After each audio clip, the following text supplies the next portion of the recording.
This is KOOP HD1 HD3 Hornsby, radio for people, not for profit. Welcome to Volumes, the Austin Public Library radio show. Each week, we explore how your library is more than books. The library is knowledge, technology, and inspiration for our community.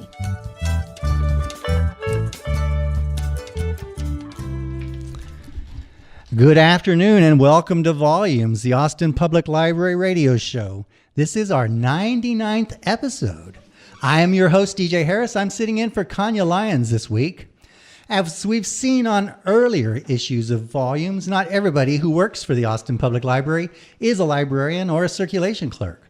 We've had a number of shows here on Volumes that have had interviews with library staff members from a variety of jobs and employment. And I'm pleased to introduce to you Grace McEvoy, who is an archives media specialist at the Austin History Center. Hello, Grace. Hi, DJ. Thanks for having me on. So nice to have you here. So, Grace, just start off. Tell us a little bit about your backstory. Okay. I'm a photographer, and I started getting interested in photography when I was a teenager because I had a friend, my best friend, who collected costumes and hats and a lot of those kinds of theatrical things. And we would put them on, and it was just natural to take photographs. And then I wasn't taking very good photographs, so I decided to try to learn to take better photographs. And I ended up getting a degree in photography. It was really a media degree, film and photography. From where? The University of South Carolina. And I was very fortunate to get a good job. Didn't pay well, but it was a great job working for the University Museum. What I did for them is photograph art and artists and in South Carolina. And they collected folk art. So I went around the state doing a lot of interesting work. I bet that was fun. It was a good opportunity for me, and very interesting work there on the coast of South Carolina. The culture is the Gullah culture, and we photographed quilt makers and singers, potters. Neat. Yeah, lots of musicians. It was fascinating work. So that's what I was doing before I moved here in 1987 and looked for a job for a long time and found this one at the History Center. And I've been at the History Center since 1989. That's very cool that you come from the Carolinas. I think that's really neat. So you were talking about the Austin History Center. The Austin History Center is a part of the Austin Public Library, but it's a very unique part of the library. Can you tell our listeners just a little bit about the Austin History Center? Yes, the History Center collects the archives of the city of Austin, and that means everyone, not simply the city as in city government, but every person in Austin. We're interested in photographs. We're interested in the archives of businesses, of families. We have a large photographic collection with estimated to be over 2 million photographs. 2 million? Yes. So I primarily work with the photographic collection, and we provide these archives to the public, and we also have exhibits and events, and we have a vast collection that anyone can come in and think of a subject and take a look at what we've got. We've got photos of houses. We have photos of people. So there's photographs of locations that now look very different from the way they looked, say, in the 1880s. Oh, I'll bet. So you told us your title, Archives Media Specialist. That's a heck of a title. But what is your job now? Part of my job is to preserve the photographic collection. I do that by scanning the photographs and organizing them, and I also do a lot of work on the exhibits. That means I come up with ideas for exhibits. I work with the exhibits coordinator or whoever may be curating the exhibit. That could be me. That could be someone else on our staff. I have done online exhibits, worked on those. I also do some of the marketing. I'm on the marketing team, so we come up with ideas on how to market our exhibits and our holdings. So we come up with ideas for events. And that's a lot, and that's what I do. Lot. I do all the printing of the photographs for the exhibits. So how many people are on your staff? I don't have a staff. Thanks for asking. So it's just you who's doing all of this? That's right. However, we do work together in teams, but yes, I do all of those things, and I have no staff. Okay. So you said over 2 million photographic images, yes. Okay. So are all of those actually photographs? Do you have negatives? What sort of a format? What sorts of formats do you have the photographs in? Many different formats, going back to the beginning of photography. Yeah. So we do have some daguerreotypes. Oh, neat. Yeah, those are fun. We have tintypes. Wow. We even have a couple of autochromes, which were the very first color photographs. Then we also have a lot of photos from, say, the 1870s when photography really had a boom, and that was the same format until digital, really. So, of course, now we get a lot of digital imagery and archives. And you said earlier that one of the things that you do is digitize. So are you going back into the collection and making some of those older images more accessible by digitizing them? Yes. Most recently, I digitized a collection of glass plate negatives. Oh. So those were really interesting. They were shot by a photographer named Boone, was his last name. And we already had a lot of his photos in our collection.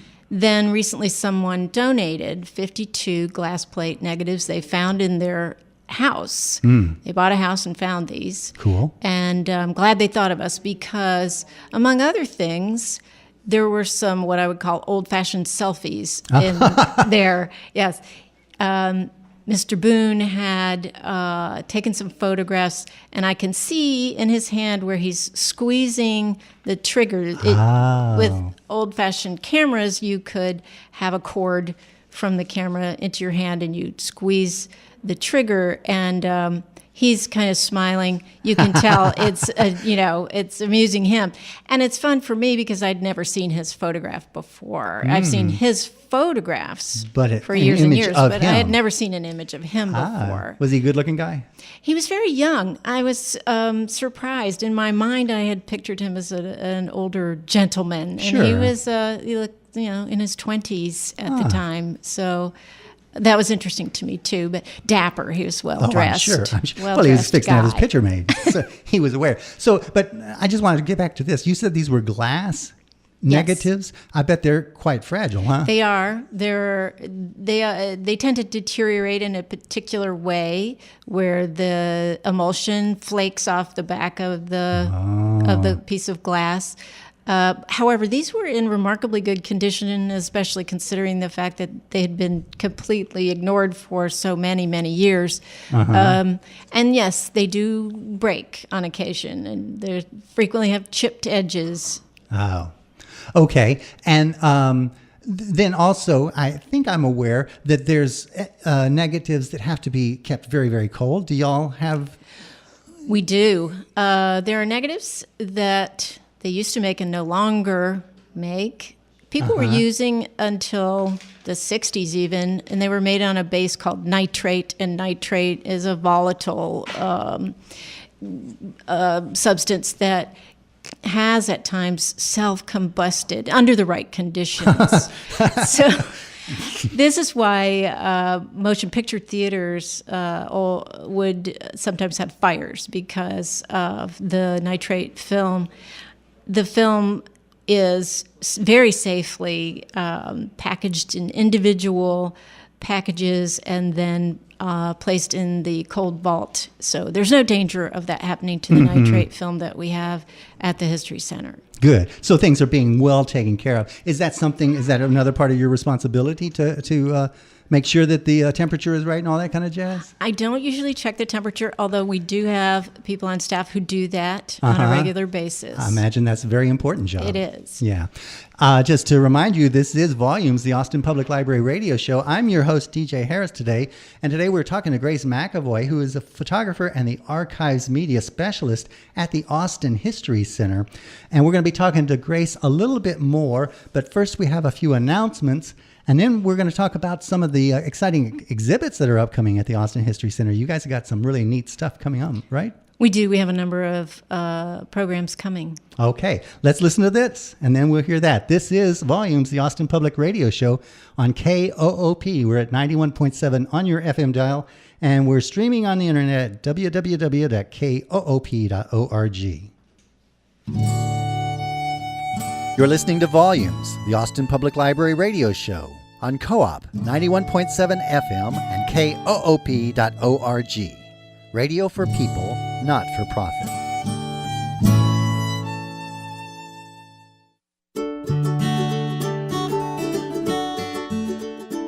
Support comes from the Austin Book Arts Center's Fall Fundraiser. I Saw the Future. There Are Books.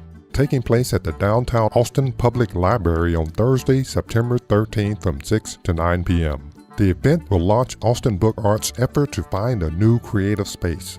More information about tickets to the event as well as the center's fall schedule of classes may be found at atxbookarts.org.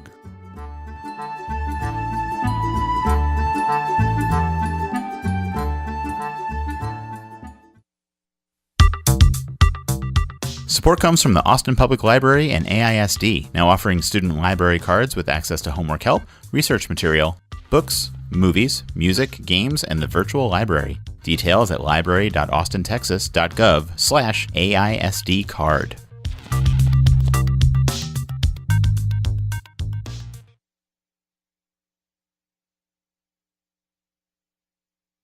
My name is Blair Parsons, and I'm a librarian at the Central Library. Each week I highlight a selection of programs for adults that are happening around the Austin Public Library, and our full list of programs may be found on the library's events calendar. This Saturday, September 15th, the Austin Public Library and the Housing Authority of Travis County Foundation invite you to a community resource fair at the Central Library. The fair will assist attendees in learning more about low or no-cost resources and community services available to Housing Authority of Travis County residents. The Housing Authority of Travis County will provide rides to and from the event for interested residents. Visit hatcx.com for details. The Community Resource Fair is 10 a.m. to 2 p.m. Saturday, September 15th at the Central Library. Monday night, September 17th, the Millwood branch will provide an introductory Python coding class. The class offers an introduction to Python, and the teacher will introduce concepts and answer attendees' questions. Attendees are requested to bring their own laptop with the latest version of Python 3. Python coding at the Millwood Branch Library begins at 6:30 p.m. Monday, September 17th, and will end at 8:30 p.m. Hey there, Austin. This is Zane from the Teen Library Council here to tell you about this week's library events for teens. The day is a little more magical with a visit to Platform 9 in Teen Quarters. Teens can meet fellow Wizarding World fans at this Harry Potter club, catch up on the latest news from the series, bring a special Potter item to share with others, and enjoy new activities every month, including crafts, games, and trivia. Wizards and Witches will be running through the barrier at Platform 9 in Teen Quarters on Sunday, September 16th from 2 p.m. to 3:30 p.m. at the Central Library. This program is reserved for ages 13 through 18. More details on Platform 9 in Teen Quarters and additional programs can be found at library.austintexas.gov/events.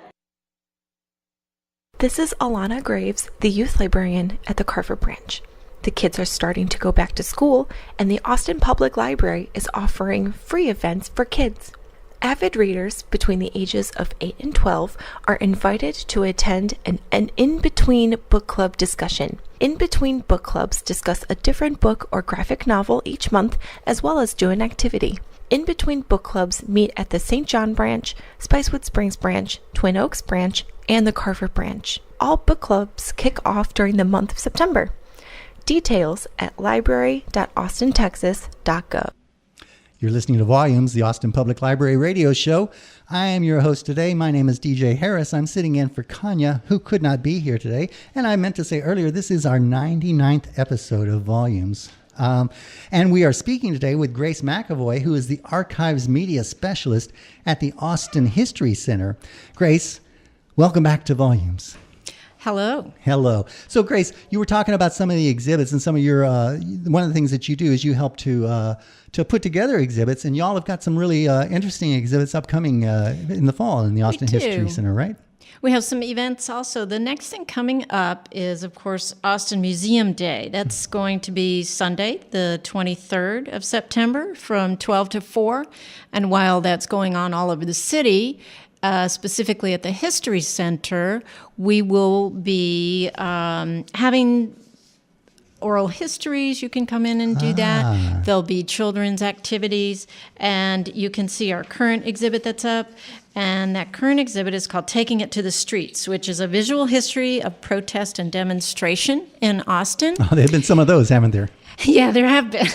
So what's interesting are not only the photographs that are on the wall, and there are some that are interesting. There's one that Alan Pogue took in the 70s of some anti-nuclear protests, and that was a lot of fun to print because everyone is holding a balloon, and there are these beautiful balloons against the sky. It's a really nice photograph. And another photograph that goes back to 1944 of people walking down the drag protesting. So it's an array of imagery, and the interesting thing is that individuals can be included. They can include their own photographs if they wish. And the way you do that is you can come to the event, or you can go to our website and you can upload your own photographs of protest and demonstration. Cool. And those will be included on a rotation on a screen in the exhibit, so the public can have their photographs become part of the exhibit. How about that? That's really neat. What is the website? Do you know that off the top of your head? I do. It's good. AustinHistoryCenter.org.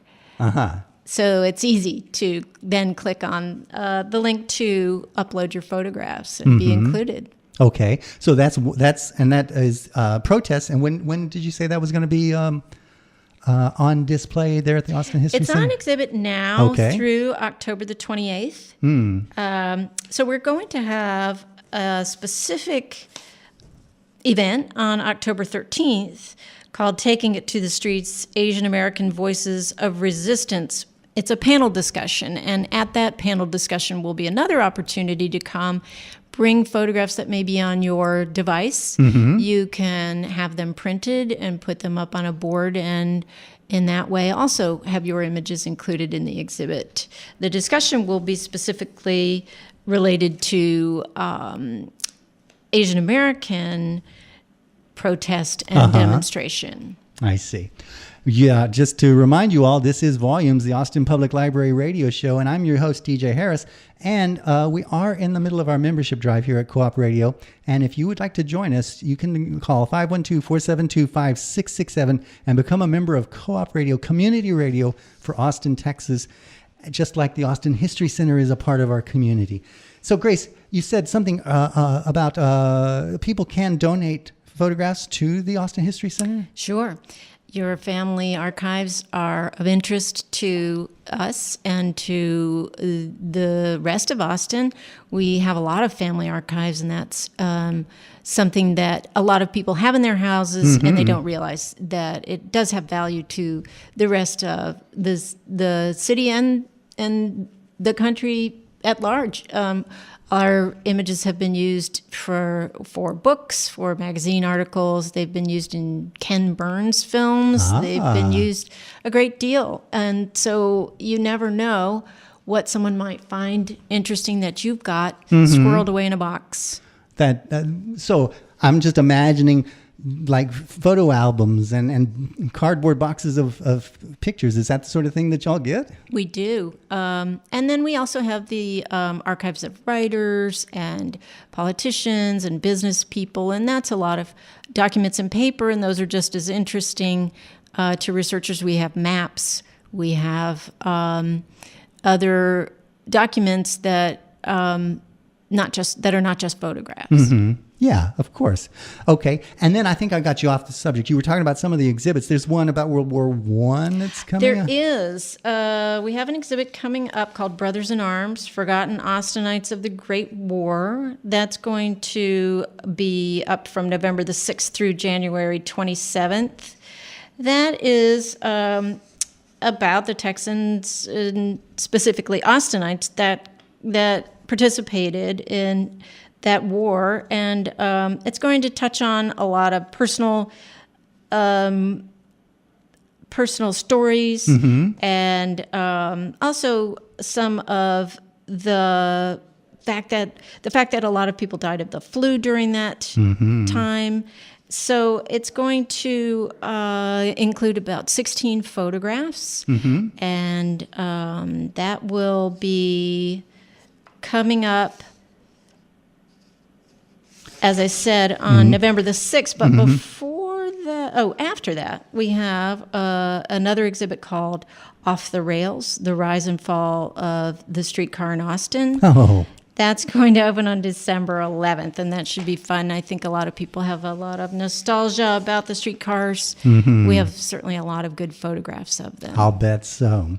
Okay, we're talking to Grace McEvoy, who is the Archives Media Specialist at the Austin History Center, and she's telling us about her unique job here in the Austin Public Library as a photographer in the Austin History Center. And there's the Archives Bazaar.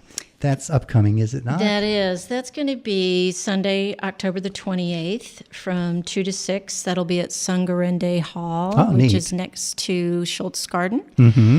It's a fun event. A lot of vendors, people involved in archives will be there demonstrating what they have in their collections. Austin Book Arts will be there. There'll be a booth to do oral histories and activities, and the good number of speakers. We've had a lot of good, interesting speakers in the past, and I have no doubt we'll have the same at this year's Archives Bazaar.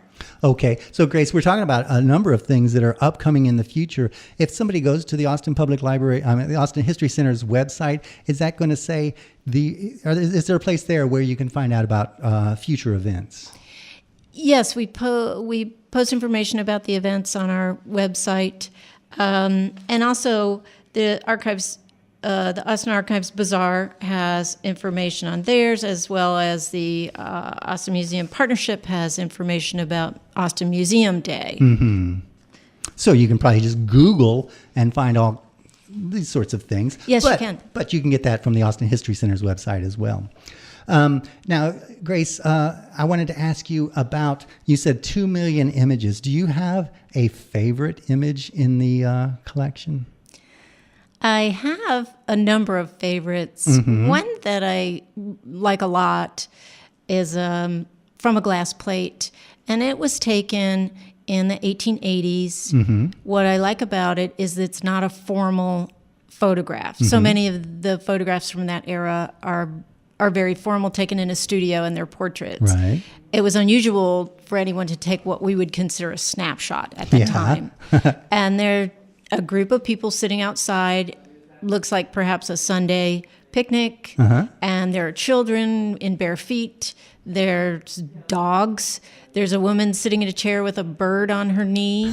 There's the men are wearing undershirts, and everyone looks very casual, just like a snapshot, which was very unusual at that time. As I said, it gives you a sense of what these people might have been like. They look really approachable, just like you or I.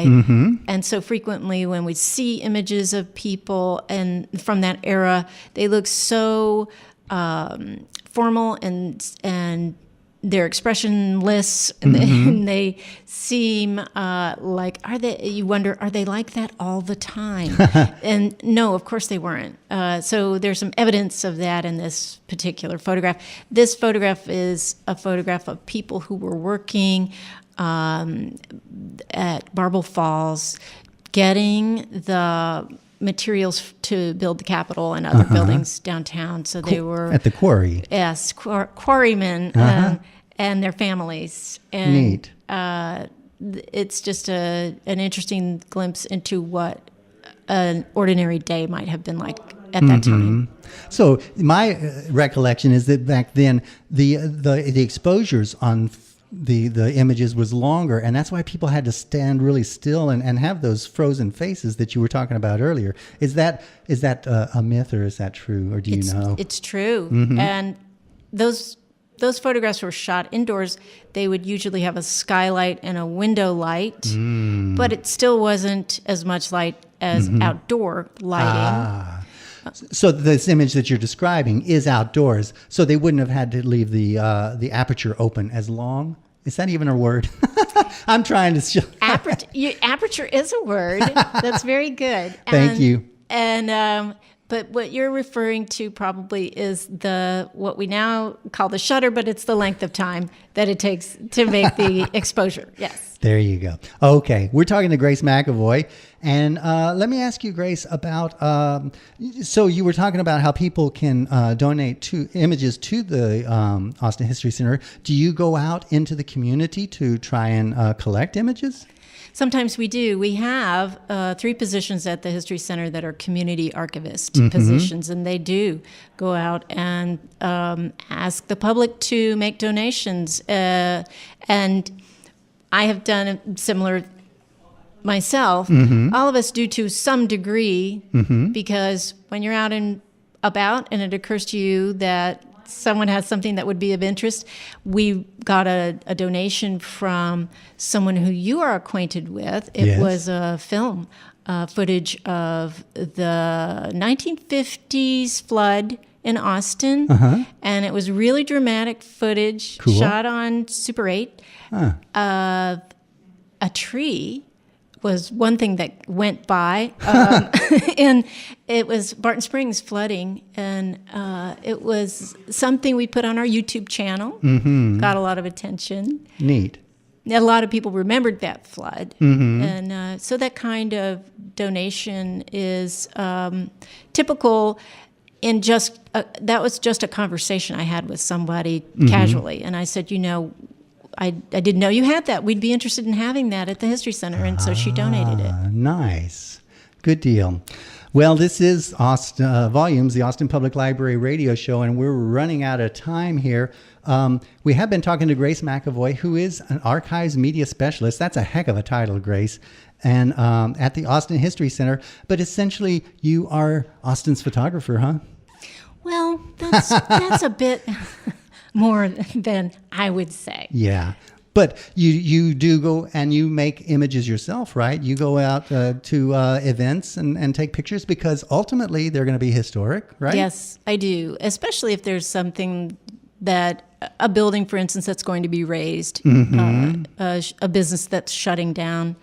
I've photographed numbers of people. So there are, many of opportunities for me to photograph. Excellent. Well, Grace, we are out of time. I do want to thank you for coming in today to Volumes, the Austin Public Library radio show.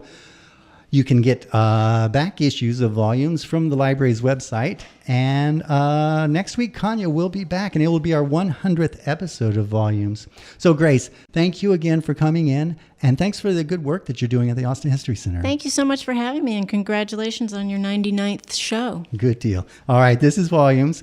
Stay tuned for Rock and Roll Pest Control with Miss Novak in just a moment here on KOOP. Thanks for listening to Volumes, the Austin Public Library radio show. Special thanks to our producer, DJ Harris, and to the musicians who composed and performed our original theme song, Andrew Noble on violin, Kirk Duvall on guitar, and Mike Wheat on percussion. And thanks to you, our listeners. Volumes, the Austin Public Library radio show, airs Wednesday afternoons at 2:30 on Co-op 91.7 FM and koop.org. If you catch us mid-show, full episodes and other details can be found at library.austintexas.gov/volumes.